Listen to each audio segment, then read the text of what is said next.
this video we're going to be talking about Yarn. First of all, let's start off with what is Yarn. It's a JavaScript Package Manager, so it's your ability to install Angular and all the other dependencies that you'll need for your application.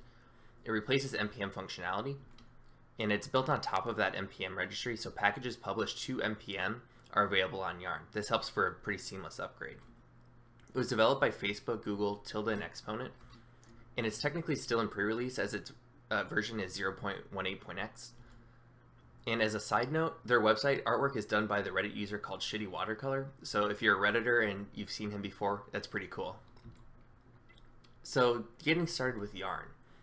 If you npm install Yarn globally, you'll be able to access the Yarn functionality right out of the box. If you execute the Yarn task in an existing project, or perform a Yarn init in a new one, you'll be ready to go. Yarn init will generate a package.json file that follows the same API as npm. So if you've seen my previous video on npm init, it'll be the same exact thing. When the Yarn command is executed, it will pull down all the packages and perform any of the npm hooks. This means if you have a pre-install or a post-install, that sort of thing, it'll execute all of those as if it were npm. It also generates a yarn.lock file at this stage. I'll cover more on that file later. So why would we use Yarn over npm? First of all, it's faster, significantly faster. This is probably the biggest win in my book.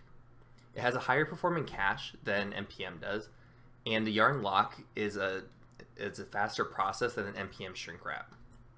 It also allows for parallel processing, so it's able to perform multiple HTTP requests at the same time as opposed to npm.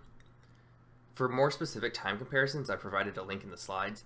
You will see that npm is outperformed by Yarn in almost all scenarios except for two, and in those two scenarios it's only by a few seconds. In all the other scenarios, Yarn outperforms npm in minutes. It also builds LOCKFILE automatically. LOCKFILEs explicitly state what version is being used by an application, and so this means if you have like a tilde or the caret in front of your version number, when you perform an install, it'll give you a specific version. What the LOCKFILE does is notes what version got installed, and when you attempt to do an install again using that LOCKFILE, it will grab that version as opposed to using your variant version number like your tilde and caret.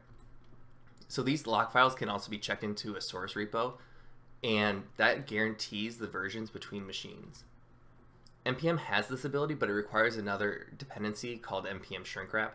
It performs the same functionality, but it's also, like I said earlier, a little bit slower.